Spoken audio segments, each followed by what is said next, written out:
Finally दोस्तों आज आप सबके लिए कक्षा 12वीं विषय इतिहास पार्ट 1 जिसका नाम है ईट मन के तथा अस्तिया हड़प्पा सभ्यता और यह पार्ट 3 है।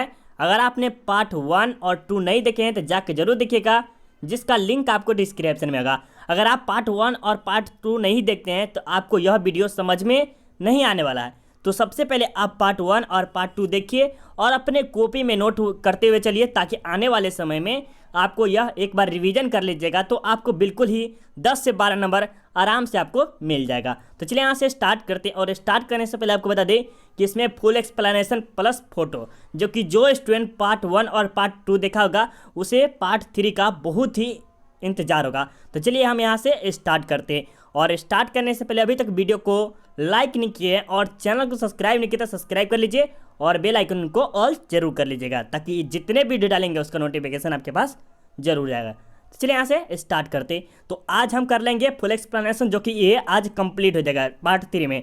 उसके बाद सब्जेक्टिव, उसके बाद MCQ करा देंगे। ठीक है, चलिए तो ये सब हो गया है। अगर आपने नहीं देखा है तो जाके देखिएगा पहले, तब आपको ये समझ में आने वाला, नहीं तो आपको समझ में नहीं आएगा मेरे दोस्त। ठीक है, तो ये जाके पहले देख लीजिए, उसके बाद ही आपको समझ में आएगा।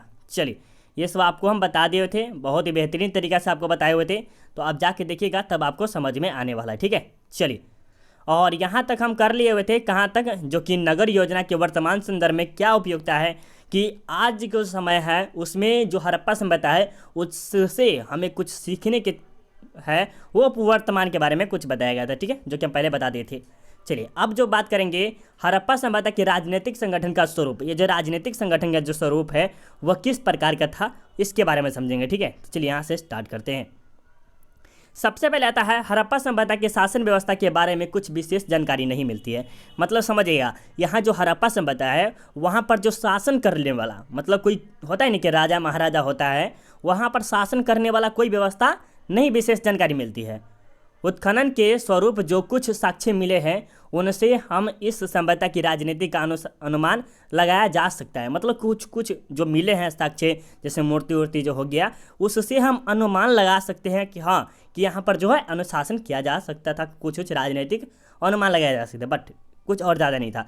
अनुमान लगाया गया कि उनका एक राजा था, मतलब उनका एक राजा था, किसका, हड़प्पा सभ्यता के एक राजा था, संभवतः पुरोहित राजा था। कौन था, आपसे पूछा जा सकता है कि हड़प्पा सभ्यता के राजा कौन थे, तो पुरोहित राजा थे, जो कि ये 12th में तो नहीं आ सकता, संभवतः आपके जो आगे जाइएगा हिस्ट्री ऑनर्स अगर लेते हैं तो उसमें शायद ये सब आने का चांस ज़्यादा रहता है।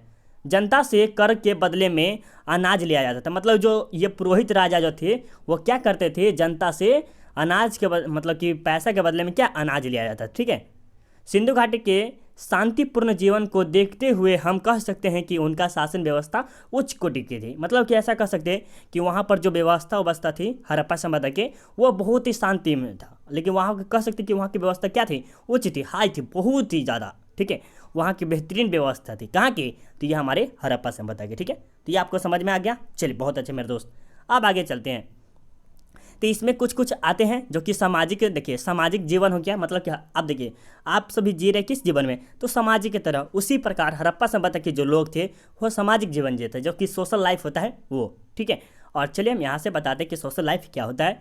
तो हड़प्पा सभ्यता में परंपरागत परिवार की सामाजिक इकाई थी। क्या थी, परंपरागत, मतलब परंपरा जो इसके दादा परदादा हो गया ना, उसी प्रकार की पारंपरिक सामाजिक व्यवस्था थी। कहाँ पर थी, हमारा हड़प्पा सभ्यता में। उनका सामाजिक जीवन सुखी एवं सुविधापूर्ण था। मतलब सुखी मतलब समझते हैं कि उसका कोई दुखी उखी ज़्यादा नहीं था, और सुविधापूर्ण, इसे सुविधा असुविधा नहीं था, बल्कि उसे सुविधापूर्वक बहुत चीज़ आराम से मिलता हुआ था, सब चीज़ उसे मिलता था। किसे, तो हड़प्पा सभ्यता के लोगों को। ठीक है, उत्खनन के समय नारी की मूर्तियाँ अधिक प्राप्त हुई है, इससे हम कह सकते हैं कि यहाँ मृत सत्तात्मक समाज थी। अब यहाँ पर एक नंबर आपके जरूर आ जाएंगे मेरे दोस्त, हड़प्पा सभ्यता किस प्रकार की सभ्यता थी, तो ये मृत सत्तात्मक सभ्यता थी। ठीक है, ये आपसे एक नंबर का ऑब्जेक्टिव पूछा जाता है, जो कि लगातार पूछा भी गया है, और ये आप बता दीजिएगा तो आपको जरूर मिलेगा। ठीक है, चलिए, क्यों कहा जाता है, क्योंकि नारी की जो मूर्तियाँ है ज़्यादा मिल जाता है, इसीलिए मृत सत्तात्मक कहा जाता है। और जहाँ पर पुरुष के मिलता तो क्या कहते हैं, मृत सत्तात्मक नहीं बोलते, दूसरा चीज बोलते। ठीक है, चलिए, यहाँ तक समझ में आ रहा है मेरे दोस्त। अगर समझ में आ रहा है तो एक बार लाइक का बटन कर दीजिए, थोड़ा सा समझ में आएगा तो। ठीक है, अब चलिए आगे चलते हैं। हड़प्पावासी समाज की प्रमुख विशेषता इस प्रकार थी। ये जो हड़प्पा सभ्यता है इसकी प्रमुख विशेषता इस प्रकार थी। अब समझिए किस प्रकार की व्यवस्था थी, नहीं थी, इन सभी के बारे में हम बात करेंगे, ठीक है। तो एक नंबर में जो पॉइंट नंबर 1 में आता है कि हड़प्पा सभ्यता के लोग शाकाहारी तथा मांसाहारी दोनों प्रकार का भोजन करते थे। देखिए अभी के जो जमाना में क्या है, शाकाहारी भोजन भी करते और मांसाहारी भोजन करते हैं, लेकिन उस समय भी हड़प्पा सभ्यता जब था उस समय भी दोनों के दोनों भोजन किया करते थे। कौन? तो हड़प्पा सभ्यता के लोग, ठीक है। चलिए बहुत अच्छे, अब आगे चलते हैं। स्त्रियां जूरा बांधती थी तथा पुरुष लंबे लंबे बाल तथा दाढ़ी मूछ रखते थे। देखिए अभी के ज़माने में क्या है, स्त्री सब जो बाल के पीछे होती है जूरा वूरा बांधती है, ठीक है। उसी प्रकार लड़के जो है लंबे लंबे बाल रखते थे। उस समय काटने उटने की व्यवस्था नहीं होगा शायद, लेकिन तभी भी रखा करता, अभी भी रखता है लड़का सब। और दाढ़ी भी, मतलब कि दाढ़ी नहीं होता है, वो भी रखते थे, ठीक है। इस सभ्यता के लोग आभूषणों के शौकीन थे। क्या थे? इस सभ्यता के जो लोग थे वो आभूषण, आभूषण मतलब क्या होगा, सोना चांदी ये सब हो गया, क्या थे, इसी सब के शौकीन थे। वे विभिन्न प्रकार के आभूषण पहनते थे, जैसे कंठहार, वर्णफूल, हौसली, भुंजबंद, कारा अंगूठी, करधनी आदि पहनते थे। देखिए अभी जो इसमें से ज़्यादा फेमस है अंगूठी कह सकते हैं, ठीक है। और सोना में जैसे बहुत चीज़ होता है, चांदी, नथिया, टीका, ये सब भी होता है। तो उस समय जो था ये सब हौसली हम सुने हुए थे, जैसे मम्मी में होती नहीं, तो आपके भी मम्मी पापा आपकी दादी जब होगी ना, उन सबको पता है कि हौसली क्या होता है, ठीक है। तो ये हौसली के बारे में भी सुन सकते हैं, ठीक है। चलिए ये हो गया आपके 3 नंबर पॉइंट में। और 4 नंबर पॉइंट में आपके जो आता है श्रृंगार। श्रृंगार प्रशासन के भी हड़प्पावासी शौकीन थे। श्रृंगार के लिए भी वह बहुत ही प्रसिद्ध थे। मतलब श्रृंगार मतलब क्या हो गया, नथिया, टीका, बाली, ये क्रीम व्रीम जो हो गया ये होता है, ठीक है। मोहनजोदड़ो की नारियाँ काजल पाउडर आदि से परिचित थी। मतलब वही ना बोले कि श्रृंगार होता है, तो ये काजल पाउडर नथिया टीका ये सब जो होता है ये हो गया, ठीक है। शीशे, कंघे, तांबे के दर्पण का प्रयोग होता था, ठीक है। ये जो चौहंद्रों से लिपस्टिक का भी अस्तित्व भी मिलता है। ये आपको चौहंद्रे जो बताए हैं वहाँ पर लिपस्टिक जो मिलता है वो ज़्यादा बताया गया था पहले, ठीक है। चलिए ये आपको समझ में आ रहा है कि नहीं आ रहा। सबसे पहले आपको ये बताना है कि आपको ये वीडियो समझ में आ रहा है कि नहीं आ रहा। अभी जल्दी जल्दी फटाफट कमेंट करिए। और देखिए एक बात हम आपसे ज़रूर शिकायत करेंगे कि अगर आपको वीडियो समझ में आता है तो एक बार कमेंट करके बताइए कि हाँ सर हमें समझ में आता है। इसी प्रकार आप वीडियो बनाइए, तो कमेंट में आप सब जरूर कीजिएगा, ठीक है। बहुत ही गर्मी के साथ आप सबको पढ़ाना पड़ता है, समझिए एक तरीके से। चलिए आप धार्मिक जीवन किस प्रकार था, किसका? तो ये हमारे हड़प्पा समाज है। रिलीजियस लाइफ मतलब कि जो अभी के ज़माना में धार्मिक जीवन बहुत ही इंपॉर्टेंट रखता है। आप अपने समाज में देख सकते हैं बहुत ही इंपॉर्टेंट है धार्मिक जीवन। तो उसी प्रकार हड़प्पा सभ्यता में था कि नहीं था, इसके बारे में बात करेंगे, ठीक है। चलिए हड़प्पा सभ्यता के धार्मिक स्वरूप के बारे में विशेष जानकारी नहीं है। देखिए यहाँ पर कहा जा रहा है कि हड़प्पा सभ्यता में जो था वह धार्मिक सभ्यता के, मतलब कि यहाँ पर जो पूजा पाठ जो था ना वहाँ विशेष जानकारी नहीं मिलती, लेकिन थोड़ा मोड़ा था इसके बारे। लेकिन उत्खनन से हम कह सकते हैं कि धार्मिक जीवन वहाँ पर था। उत्खनन जब कुछ ना कुछ साक्ष्य मिला है, जैसे पुरोहित राजा हो गया, शिव की पूजा किया जाता था, वो भी मिला हुआ है, तो उससे हम कह सकते हैं हाँ कि वहाँ पर था। कन्फर्म नहीं था कि हाँ था ही, ठीक है। चलिए अब आगे चलते उसका एक पॉइंट जानते हैं धार्मिक जीवन के बारे में, ठीक है। हड़प्पा सभ्यता में मृत देवी की मूर्ति मिली है। आपसे पूछा जा सकता है कि हड़प्पा सभ्यता में किसकी मूर्ति मिलती है? मृत देवी की मिली है। ये भी आपके लिए 1 नंबर का जरूरी है। इससे हम कह सकते हैं कि यहाँ मृत देवी की पूजा की जाती थी। कहाँ पर? तो हड़प्पा सभ्यता में किस देवी की पूजा की जाती थी? मृत देवी की पूजा की जाती थी। मृत देवी आज दुर्गा, काली, चंडी, गौरी आदि से नाम जानी जाती है। जैसे दुर्गा पूजा हो गया, काली माता हो गया, ये सब नहीं कहते। तो ये सब आपके क्या हो गए, ये आपको पहले से परिचित था पहले हड़प्पा सभ्यता के लोग से। और ये मृत देवी है वह दुर्गा होगी, काली होगी, चांडी है, गौरी, ये सब में परिवर्तित है, ठीक है। अभी के ज़माना वर्तमान में, और उस समय था पास्ट में तो उसका कह सकते हैं दूसरा था नाम हम, ठीक है। अब चलिए अब दूसरे नंबर पर आता है पॉइंट नंबर 2 में कालीबंगा एवं लोथल से ईंटें की बनी वेदी मिली है। वेदी मतलब कोई चीज़ का कह सकते कुछ हो सकता है वेदी, ठीक है, जो अग्नि पूजा का साक्ष्य है। अग्नि पूजा जो कि वेद जानते हैं वो होता है, ठीक है। वेद में अग्नि पूजा किया जाता था। कालीबंगा से हवन कुंड से यज्ञ का भी साक्ष्य मिलता है। देखिए यहाँ से कालीबंगा जो है वहाँ से क्या मिले, वेद के भी अग्नि कुंड का भी, साथ ही साथ हवन नहीं जानते कि जब यज्ञ कीजिएगा ना तो वहाँ पर रहता है चारों तरफ से, ठीक है। और उसके यहाँ पर क्या किया था, बाबा जी सब यज्ञ करता है, ये अलग का ही होता है, ठीक है। जो कि आप कभी मेला वाला घूमने गए होंगे तो आपको पता होगा, ठीक है। चलिए अब यहाँ से जानते हैं आर्थिक जीवन किसका? तो ये हमारे हड़प्पा सभ्यता के। ये जितने भी थे आप सबको हड़प्पा सभ्यता के बारे में बता रहे और किसी और सभ्यता के बारे में नहीं बता रहे। हड़प्पा सभ्यता के बारे में इसमें क्लियर पूरा कर देंगे, ठीक है। चलिए अब यहाँ पर समझते हैं कि आर्थिक जीवन उस सब का क्या था, इकोनॉमिक्स लाइफ किस प्रकार का था, इसके बारे में हम बात करेंगे।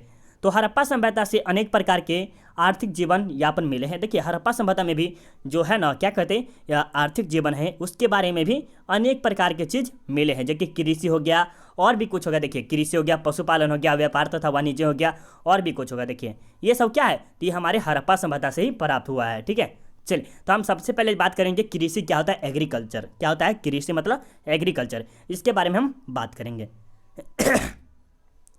तो सबसे पहले आप कहते हैं कृषि। कृषि हड़प्पा सभ्यता के लोगों का मूल्य आधार था। देखिए कृषि जो होता है अभी के ज़माना में भी इंडिया में 70 से 60% तक कृषि किया जाता है। और टेक्नोलॉजी के मामले में जैसे ये पढ़ाना, ये कुछ नया नया टेक्नोलॉजी लाना, ये सब में 30 से 40% ही इसमें है। लेकिन जो कृषि के मामले कहा जा सकता है तो 70% है, लेकिन वो अच्छा से खेती होती भी नहीं करते। ठीक है, खेतों की उर्वरता के कारण यहाँ अनाज की कमी थी, मतलब कि कमी थी कहाँ पर थी, हमारे हड़प्पा सभ्यता में। अनाज रखने के लिए भंडार गृह थे, मतलब कि जो अभी हम आपको बताए हुए थे एक अनानागार था। कहाँ था, अनानागार था, किसमें, तो हड़प्पा सभ्यता में, जो कि क्या रखे, अनाज रखने के लिए काम किया जाता था। एक स्नानागार था, एक अनानागार था। अनानागार में हो गया कि आपके अनाज रखने के लिए, जो कि बहुत बड़ा भवन बनाया जाता था वो के लिए। और एक था क्या, किस लिए, तो एक था स्नानागार, जो कि स्नान करने के लिए किया जाता। ठीक है,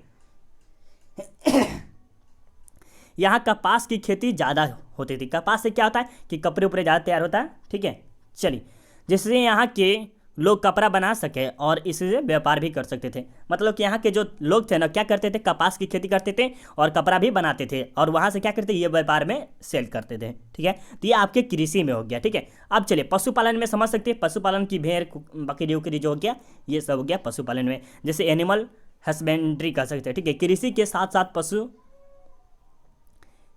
साथ साथ हड़प्पावासी के लोग पशुपालन भी करते थे। यहाँ देखिए कृषि तो करते ही थे, साथ ही साथ वे पशुपालन का भी कार्य करते थे। यहाँ अनेक प्रकार के जानवर मिले हैं, जैसे गाय, बैल, भेड़, कुत्ता, हाथी, सुअर, गधा एवं ऊँट, यह सब पालतू जानवर थे। समझिएगा मेरे दोस्त, यहाँ जो हड़प्पा सभ्यता के जो लोग थे वह पशुपालन करते थे, लेकिन किस तौर पे, कृषि के तौर पर। कृषि तो कर लेते थे पहले, उसके बाद सोचा कि हाँ और कुछ ज़्यादा किया जाए, तो उसके बदले में क्या किया, वह पशुपालन भी करने लगा। जिसमें से पशुपालन में गाय, जैसे गांव में देखते होंगे तो गांव में क्या होता है कि गाय को बाहर नहीं ले जाता है। ठीक है, बैल हो गया, भेड़ हो गया, कुत्ता हो गया, हाथी हो गया, सुअर हो गया, गधा, ये सब क्या है, ये आपकी पशुपालन। ठीक है, पालतू जानवर कह सकते हैं। चलिए अब जो आपके आते हैं व्यापार तथा वाणिज्य। ठीक है, व्यापार तथा वाणिज्य में एक रंग क्या होता है, जो कि आगे चले हम बताते चलते हैं धीरे धीरे। कृषि पशुपालन उद्योग के साथ साथ सैंधववासियों की सैंधववासी थोड़ा गलत बोला गया। ठीक है, समझिए थोड़ा सा। कृषि पशुपालन उद्योग के साथ साथ सैंधव निवासियों की व्यापार तथा वाणिज्यों में भी काफ़ी रुचि थी। समझिएगा वहाँ पर क्या था, पहले तो कृषि किया, उसके बाद पशुपालन भी करना स्टार्ट करते हैं। लेकिन जब इससे भी मन नहीं भरा तो फिर आगे जाना स्टार्ट करते हैं, कृषि करने लगा और पशुपालन भी करने लगा। उसके साथ भी क्या किया, व्यापार एवं वाणिज्य, बड़ा बड़ा वाणिज्य व्यापार का भी स्थान में रुचि लेना स्टार्ट कर दे। कौन, तो ये हमारे हड़प्पा सभ्यता के लोग। ठीक है, इस सभ्यता के प्रमुख स्थल हड़प्पा, मोहनजोदड़ो ही व्यापार के प्रसिद्ध केंद्र थे। अब देखिए सबसे ज़्यादा आप नाम सुने होंगे तो किसका, हड़प्पा और मोहनजोदड़ो के नाम सुने हैं, जो कि बहुत ही फेमस है। और इसके बारे में हम बताए हुए थे कि इसका उत्खनन कौन किया था और इसका उत्खनन कौन किया था। अगर आपको याद होगा तो मेरे दोस्त आप सब अभी कमेंट करिए। अभी अगर आप सबको पता है कि हड़प्पा सभ्यता का उत्खनन कौन किया था और मोहनजोदड़ो का उत्खनन कौन किया था और कब हुआ था, इन सब के बारे में अगर बताते हैं आप, तो पक्का हम आपको कहेंगे कि आप हमारा वीडियो फर्स्ट और सेकेंड पार्ट देखे हैं। ठीक है, और नहीं देखें तो जाके जरूर देखेगा, जिसका लिंक आपको डिस्क्रिप्शन में मिलेगा। ठीक है, चलिए इनका व्यापार वस्तु विनिमय के माध्यम से होता था, साथ ही साथ अन्य जगहों से व्यापार में किया जाता था। ठीक है, अब देखिए व्यापार कहाँ कहाँ से किया जाता है, किसका, हड़प्पा सभ्यता के। देखिए जितने भी आपको टॉपिक बता रहे हैं हमको पूरा उम्मीद है कि आपको समझ में आ रहा है। अगर नहीं समझ में आ रहा है तो एक बार आप हमसे कांटेक्ट कीजिए इस नंबर पे। ठीक है, आप हमसे इस नंबर पे कांटेक्ट कीजिए, आपको ज़रूर कुछ ना कुछ सजेस्ट करेंगे और बहुत ही बेहतरीन आपको उपाय बताएंगे। ठीक है, उस पर कॉल तो नहीं लगेगा क्योंकि इसका इनकमिंग कॉल बंद कर दिए हुए हैं, बट आप इसमें मैसेज कीजिए तो एक नंबर और मिलेगा, उस पर आप बात कर सकते हैं। ठीक है, चलिए सबसे पहले यहाँ पर क्या कहता है, सोना। अब सोना के जो अभी जो जमाना में देखिएगा बहुत ही वैल्यू है। ठीक है, सोना का अफगानिस्तान, फारस, दक्षिण भारत, कोलार खान। मतलब यहाँ से क्या किया जाता था, अफगानिस्तान, फारस, दक्षिण भारत से यह व्यापार किया जाता है, किसका, सोना के, ठीक है, जो कि कोलार खान था, ठीक है। चलिए अब आते हैं चांदी के बाद। चांदी के बाद है ईरान, अफगानिस्तान से किया जाता है व्यापार, ईरान और व्यापार से भी किया जाता है। और तांबा क्या हो गया, बलूचिस्तान, अरब, खेतरी, राजस्थान, इन सभी स्थानों से किया जाता था, किसका, तो ये सीसा हो गया, ईरान और अफगानिस्तान। सेलखरी क्या होता है ये हमें भी पता होना चाहिए, आप बता दीजिएगा तो और मजा आ जाएगा, ठीक है। सेलखरी के बारे में आप बता दीजिए, ठीक है। बलूचिस्तान, राजस्थान से किया जाता है, ठीक है। चलिए अब यहाँ पर बताते हैं कि सेलखरी के बारे में बता दिए। सुलेमानी पत्थर, सुलेमानी पत्थर जो कि सौराष्ट्र से पश्चिम भारत तक किया जाता है, तो सुलेमानी पत्थर क्या होता है ये आपको बताना है, ठीक है। नीलमणि, नीलमणि महाराष्ट्र से किया जाता था। लंबास्टर जो है बलूचिस्तान से किया जाता था। शंख एवं कोरिया, शंख जो आप जानते हैं कि बाबा जी सब जो होते हैं ना, कुट्टी पर दिखेगा, तो वहाँ पर अगर आपके पूजा वूजा होता है तो वहाँ पर शंख लाया जाता है, जो कि पंडित जी बजाते हैं, ठीक है। तो जो कि सौराष्ट्र और दक्षिण भारत से व्यापार किया जाता था, ठीक है। और ये देख सकते हैं कि किस तरह से हड़प्पा सभ्यता के जो है व्यापार किया जाता है। देखिए यहाँ पर कोई आदमी, जैसे आप यहाँ पर आदमी दिखाई दे रहा है, यहाँ पर आदमी दिखाई दे रहा है, यहाँ पर ये देखिए ये तराजू लिया हुआ है। देखिए थोड़ा सा गौर से देखिएगा तो हम थोड़ा सा जूम करके दिखा दें आपको। देखिए यहाँ पर क्या लिया हुआ है, तर्जू लिया हुआ है। देखिए थोड़ा सा गौर से देखिए मेरे दोस्त, आपसे गौर से देखिएगा तो आपको समझ में आएगा। यहाँ पर देखिए तर्जू लिखा हुआ है, यहाँ पर दिखा रहा है ना, वो क्या कह रहा है, व्यापार ही कर रहा है, ठीक है। कुछ ना कुछ जैसे हो गया, अब सोना चांदी कोई भी चीज़ हो सकता है, ऐसा नहीं कि अभी एक ही चीज़ होगा। देखिए आपको फोटो के जरिए समझा रहे क्योंकि आपको समझ में थोड़ा सा बेहतरीन तरीके से आना चाहिए, ठीक है। चलिए अब यहाँ से बात करते हैं हड़प्पा सभ्यता के नगरों का पतन। सबसे मेन रीजन होता है कि हड़प्पा सभ्यता का पतन कैसे हुआ, ये रीजन सबसे ज़्यादा है और ये आपके 2 नंबर और 5 नंबर में पूछा जाता है। अगर आप ये उतार लेते हैं तो आपको 2 या 5 नंबर आपको मिनिमम मिलना है तो मिलना है, ठीक है। चलिए अब बात करते हैं हड़प्पा सभ्यता का पतन किस प्रकार हुआ, अभी तक किसी को पूर्ण रूप से पता नहीं है। देखिए हड़प्पा सभ्यता का पतन हुआ वह किसी को भी पूर्ण रूप से पता नहीं है, मतलब कि विस्तार रूप में किसी को भी पता नहीं है।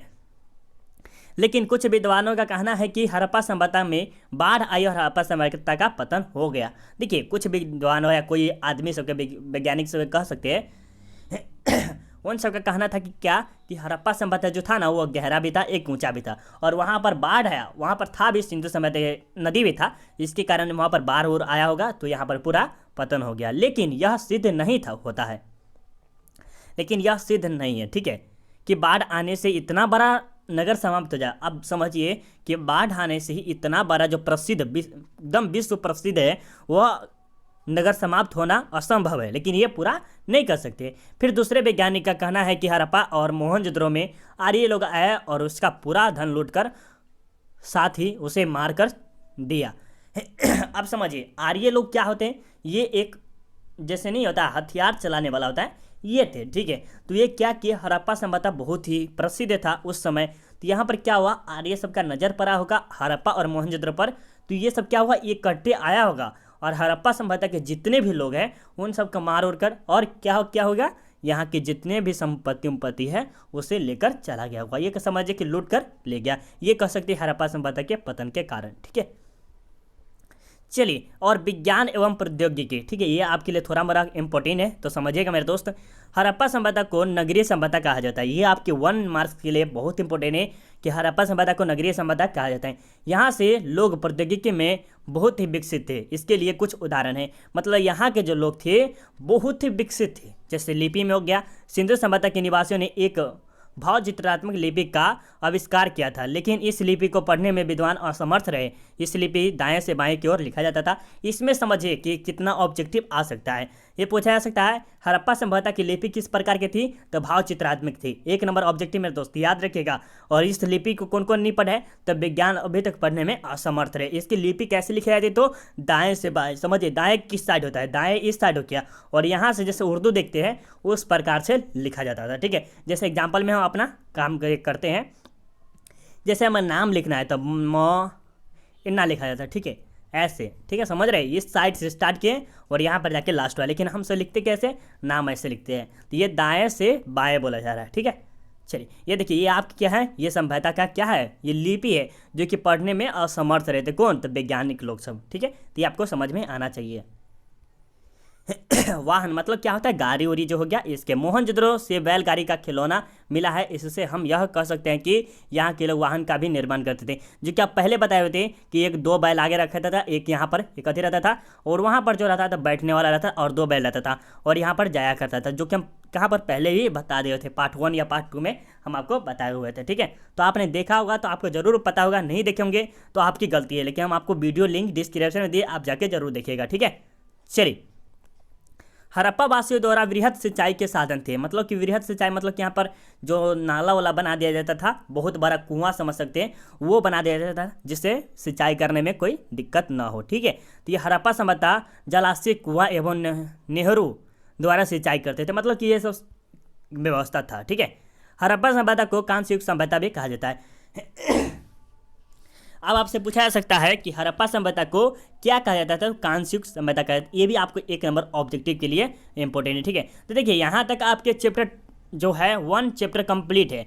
देखिए अगर चैप्टर 1 अगर आप 3rd पार्ट तक देख लेते 1 2 3, आप इतना तीनों के तीनों देख लेते हैं तो आपको कितना 12 से नंबर मिलेगा। किस ऐसे नहीं मिलेगा मेरे दोस्त, आपको क्या करना पड़ेगा, ये तो चैप्टर एक्सप्लेनेशन हो गया, उसके बाद आपको सब्जेक्ट ही कराएंगे, उसके बाद MCQ करा देंगे, तो आपको 15 से 12 नंबर, 10 से 12 नंबर आपको कोई भी नहीं रोकेगा। ठीक है, अगर आप चाहते हैं कि PDF 12th ऑल नोट्स पाने के लिए एक बार आप हमें इस संपर्क जरूर कीजिए, नंबर आपसे नोट कर सकते हैं, देख लीजिए। ठीक है, और एक बात और कि अगर आप भी 2022 में या कभी भी एग्जाम देंगे कोई दिक्कत नहीं, और ये आपके PDF के लिए अगर आप चाहते हैं PDF चाहिए तो टेलीग्राम का लिंक आपको डिस्क्रिप्शन के नीचे मिल जाएगा। ठीक है, वहाँ से आप ले सकते हैं। तो टेलीग्राम के भी ज्वाइन कर लीजिए, क्योंकि वहाँ पर भी PDF डाला जाता है, जो कि आपके लिए बहुत अच्छा रहता है। ठीक है, और वीडियो समझ में आ रहा है तो एक बार लाइक कर दीजिए, और वीडियो के कमेंट में जाके सपोर्ट के नाम से हमें कमेंट कीजिए, अच्छा सा कुछ मोटिवेशन दीजिए कि आपको 3rd पार्ट तक आने में कितना मज़ा आया है। इन सब के बारे में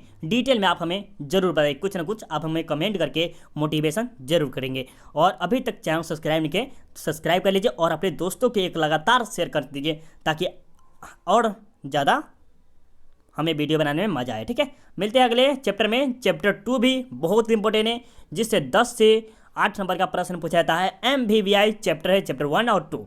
जय हिंद जय भारत। चैप्टर में 2 में मिलते हैं। जय हिंद जय भारत।